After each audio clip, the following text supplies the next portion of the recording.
Hey guys, it's your old buddy Canales, and I don't know if this counts as Canales' crazy comic corner.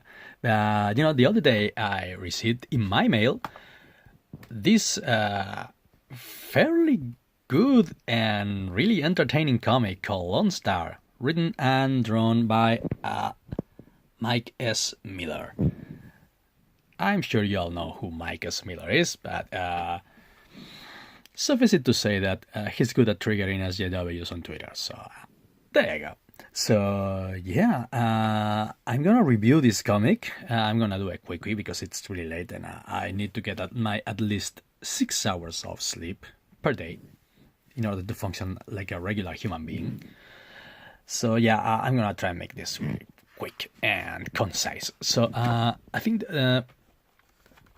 for starters, I gotta say the art is great, even though it's not my cup of tea. If you know how I draw, you know the kind of shit that I like. But that said, for its style, the art is great. It's fairly good narrated. You can understand perfectly well what's going on. This is a classic. The same guy in the same background, several poses as a way to convey movement. This is so retro. I love it. I remember that people got triggered at this scene at the Maras guys mugging and attempting to rape this woman. I love it because it's racist. Apparently Maras are a race now, and let us forget that the woman that they're assaulting is black and all that. But yeah, long story short, I was fairly surprised by this. I was positively surprised by this comic because I was expecting your run of the mill superhero story until Mike mentioned vampires, and I'm a sucker for 1990s goth Marvel stuff like Ghost Rider and Night Stalkers and all that. So I said, hey, I don't know, maybe this will be interesting, and it is. Well, as I was saying, the story is this guy who's obviously he's a vigilante.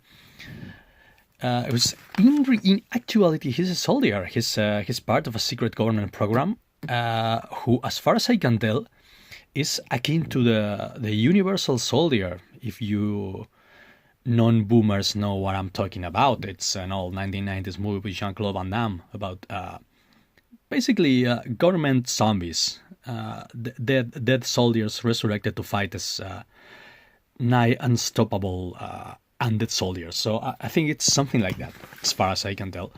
Yeah, so this guy is part of this elite unit of superheroes who are actually dead reanimated soldiers, and it's really cool because they tell you when or where they died. This is a Korean vet, this is a Vietnam vet, and so this guy is this is pretty much Captain America. He died in Germany in the 1940s, and he's got that Cap America thing going on, and why you're young whippersnappers and all the whole Captain America and the Ultimates. He's actually an old man in a young body. But, this is all fair and dandy. And this is the part that I really like. Let me get straight to it. Well, there's two parts that I actually like, but this one, this right here is my childhood. A team of bros, armed to the teeth, going into a sewer to kill freaking vampires. Yes, this is why I back this project. Yes, this really makes me feel nostalgic. So this is why I like it. And actually, yeah, this bit in which the guys are on the APC, I'm assuming it's a Humvee, but I'm no expert. They're being deployed, and the priest, pastor, says a prayer for all of them, even for the clearly atheist guy. And this reminded me of John Carpenter's Vampires. If you didn't see that movie, go watch it right now because it's one of the most high-tea movies out there. I remember watching it as a teen, and I think that movie caused my balls to drop. Let's just say that. But yeah, the whole elite team of bros being deployed with a priest to kill vampires. This is wow. This is my childhood. This is my teen years, and I freaking love it. And yeah, the again, this is just a personal opinion. Not gonna say, not want to say that Mike is a bad artist, not by a long shot. But I would really like to see this drawn. You know, this is just me again, by I don't know. A guy like Jeff Tepalo, for example, or I don't know, one of those more alternative guys, because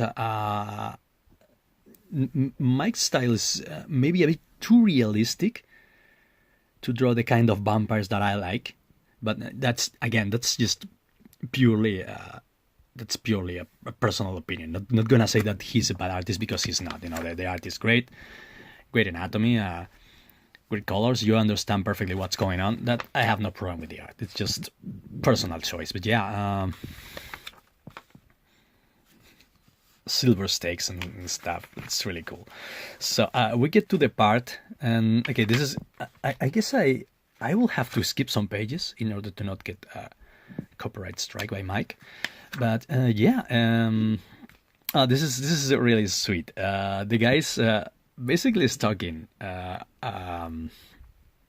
waitress who works in the same diner he goes to every night, and I really like this bit. This is really Garth Ennis. Do you really think? Don't watch TV. Sorry, thinks stalking is romantic. What planet are you from? Texas. It's so freaking Garth Ennis, man. What else? Oh yeah, there's jabs. There's jabs at SJWs. Of course there is. That's only just the eyes, and you know that's just a welcome bonus. The story is fairly good, fairly entertaining, fairly interesting in itself. But if you add he's a striker and a misogynist, no way. If you add jabs to SJWs, that's always a plus. So good job there. But not only that, we find out there's this ragtag amateur militia of Antifa-type kids who are really not really a threat until the vampire from the sewer scene recruits them as cannon fodder. And I really love that concept. Really, the vampire takes control of the Antifa larva kids, of the freaking hipsters. Just look at this guy, you goddamn hipster. And you know, he's clearly planning to use them as cannon fodder for his revenge against the undead soldier types. I really like the concept. It's a really cool concept, isn't it? I mean, elite undead soldiers against vampires. I mean, yeah, man. So yeah, that's it. We have a backup story. Atomic Family. That's not really my kind of superheroes. My kind of superheroes are undead soldiers to kill vampires. That's the kind of crap I like. This place is great. It's really it's good. Really, if I'm not mistaken, I could be. I like the Japanese influence on Mike's art. I like, for example, there's some shading techniques. This, for example, it's called kakeami, the cross hatching to make like this.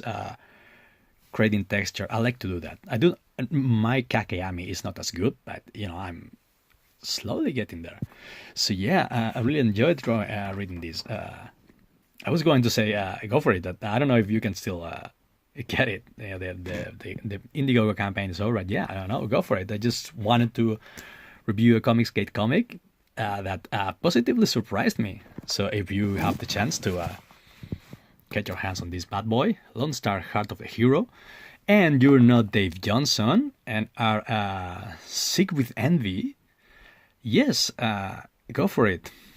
So yeah, that's pretty much it. I don't know, like, comment, subscribe, and oh yeah. No, give me a second.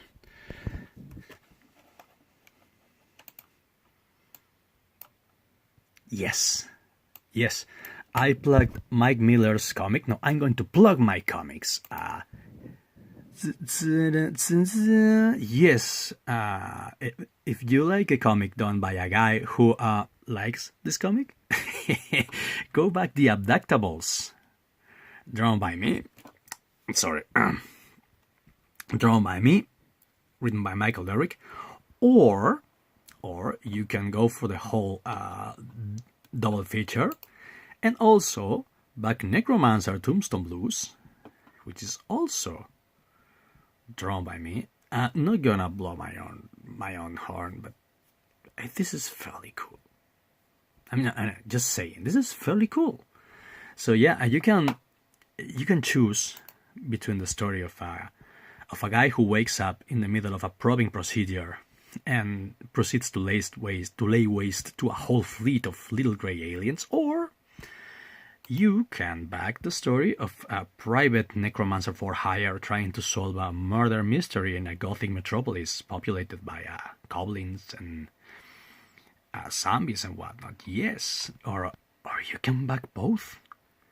Why not? Why not both? Why not Zoidberg? So yeah, well, back to the comic. Yeah, I really like this. So check it out and take care and stay awesome.